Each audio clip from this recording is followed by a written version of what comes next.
Bom dia, amados e preciosos irmãos, que Deus vos abençoe com as mais ricas bênçãos celestiais, que vós todos tendes saúde, paz, alegria, gozo, enquanto caminhamos juntos nesta jornada que o Senhor traçou para que nós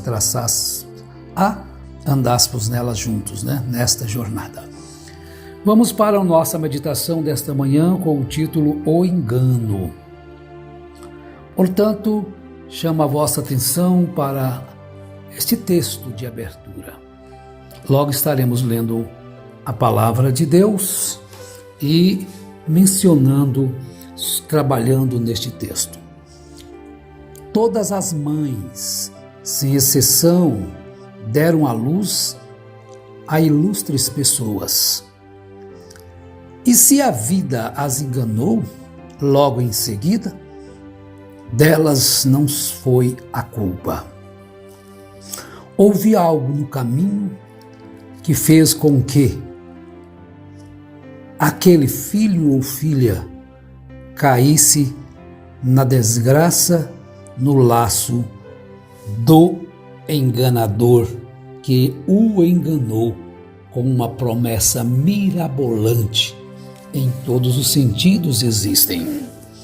Bem, Pedro, na sua segunda carta, no capítulo 3, no verso 17, ele diz: Vós, portanto, amados, sabendo isto de antemão, guardai-vos de que pelo engano dos homens perversos sejais juntamente arrebatados e descaiais da vossa firmeza.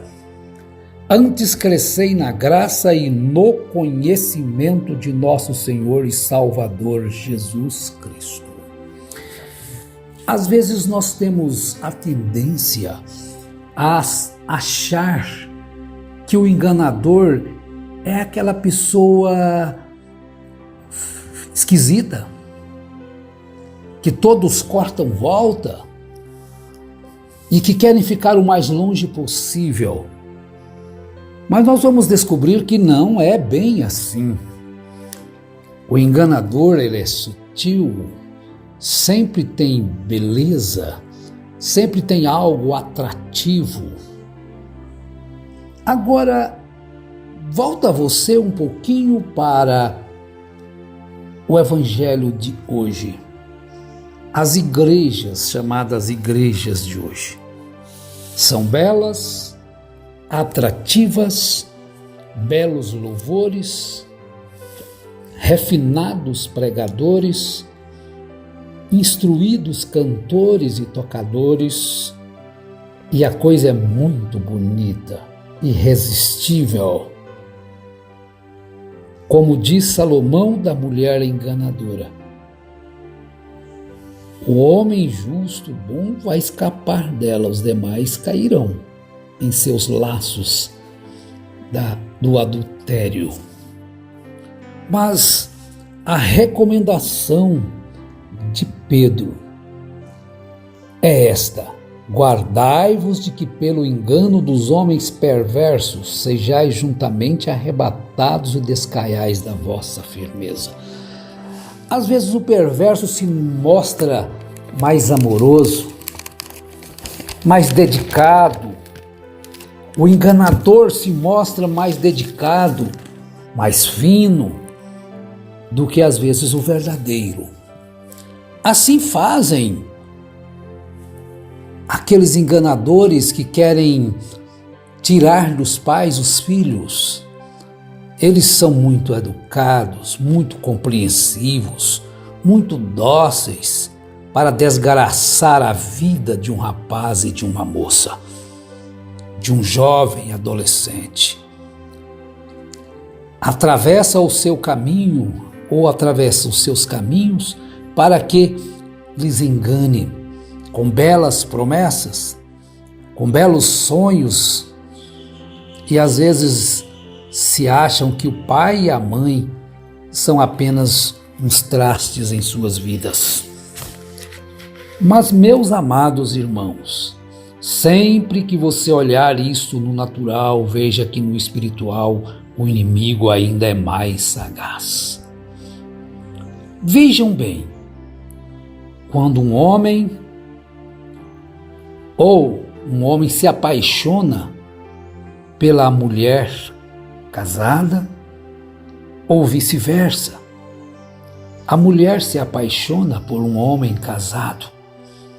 Então, a paixão por aquele homem, a paixão por aquela mulher, se torna um beco, às vezes sem saída, para o qual está empurrando eles para o engano no amor. Ela vai ser sempre mais bem atenciosa, mais amorosa, mais sexy.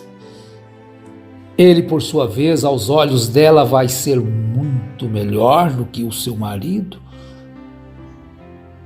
Então eles são empurrados para um beco sem saída, para o qual empurra ao engano do amor.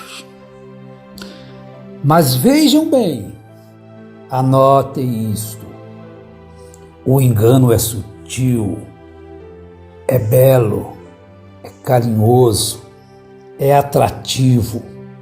O enganador, por sua vez, ele é refinado, ele sabe como falar palavras ao coração.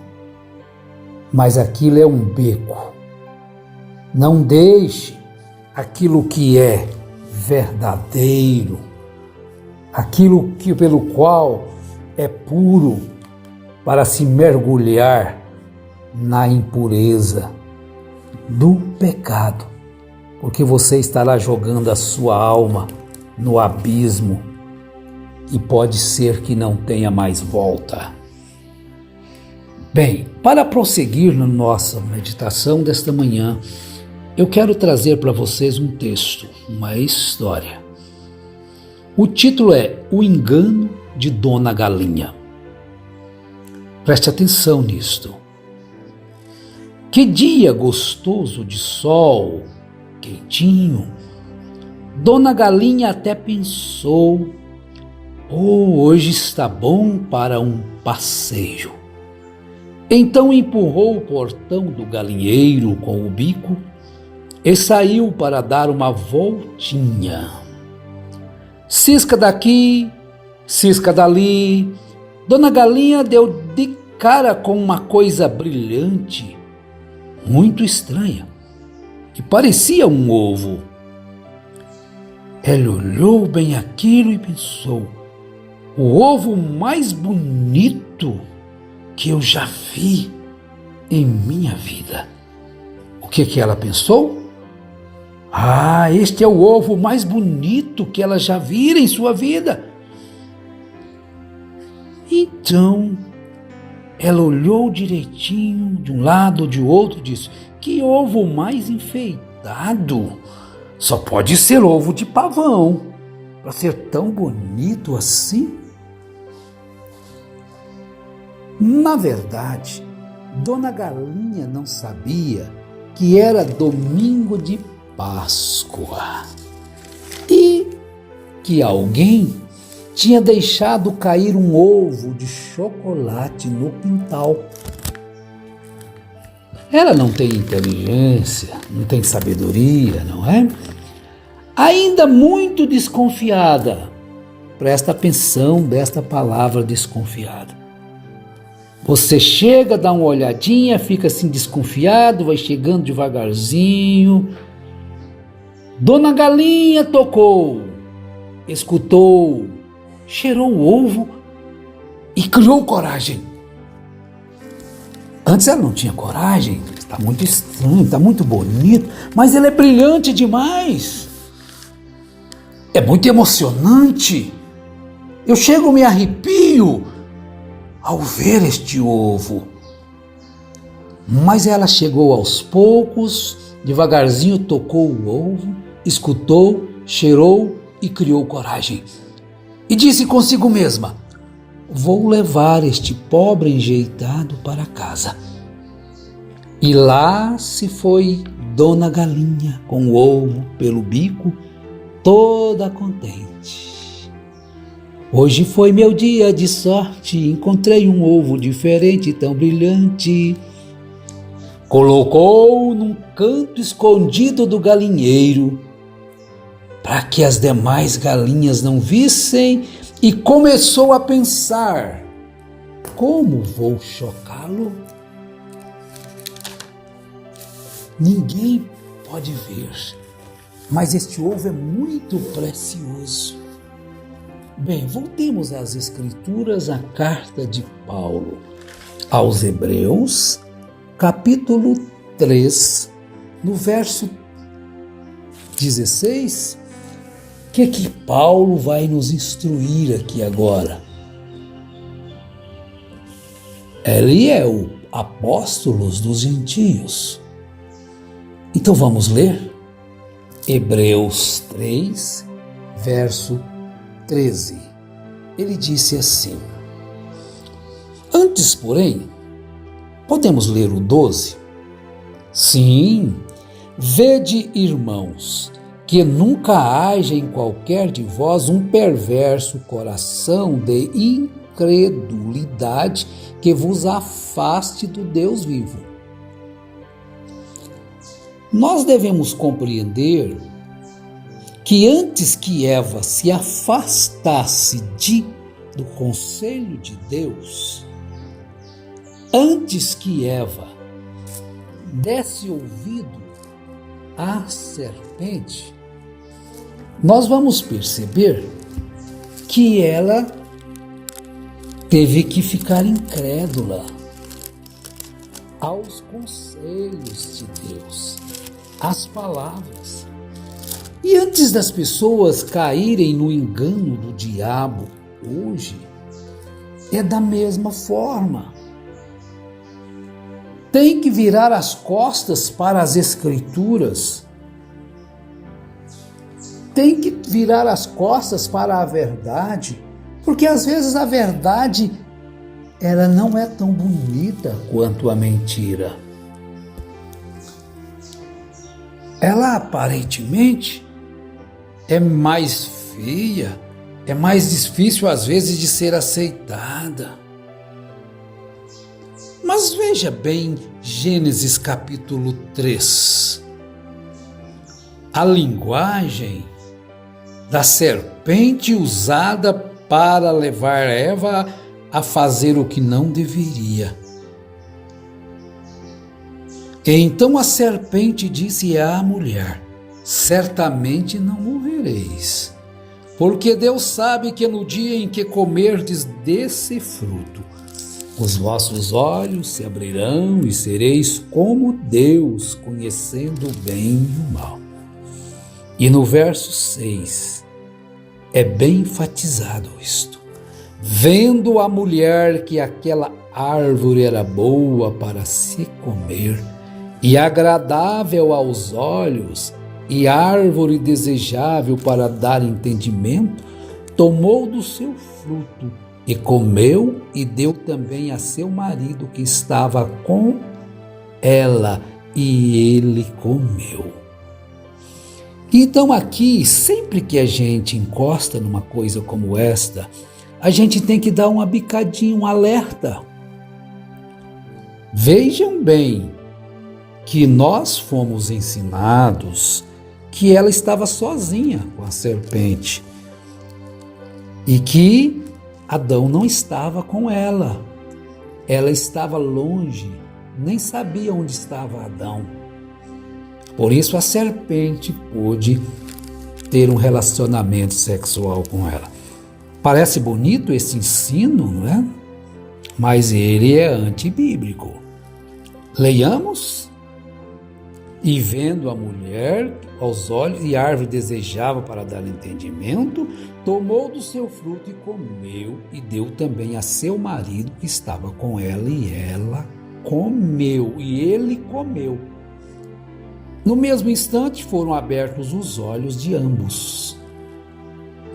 Primeiramente, quer dizer, se fosse só Eva que tivesse comido, ali isolada, só os olhos dela teriam sido abertos. Então foram abertos os olhos de ambos e conheceram que estavam nus. Automaticamente, a incredulidade fez com que ela deixasse de lado a verdade e caísse no engano. Paulo lá na frente diz que ela foi enganada. Então veja o que Paulo está dizendo para nós hoje é da mesma forma. Então às vezes se censura muito a Eva, a Adão, mas e hoje? Olha, vede, irmãos, que nunca haja em qualquer de vós um perverso coração de incredulidade que vos afaste do Deus vivo. Antes exortai-vos uns aos outros todos os dias durante o tempo que se chama hoje, para que nenhum de vós endureça pelo engano do pecado. Nenhum de vós endureça pelo engano do pecado. O pecado é muito bonito, belo, agradável aos olhos. Então, como já dizemos, olha, o engano da dona Galinha. Era muito bonito o ovo. As igrejas são muito bonitas. Os louvores são muito bonitos. Mas veja se aquilo é de acordo com a palavra de Deus. São tudo lindo demais, mas tem um engano ali atrás. E você não vai discernir esse engano se você deixar-se ser levado pela fragrância. Você não vai vencer aquela mulher adúltera, aquela igreja adúltera, se você deixar ser levado pelo perfume, pela beleza natural.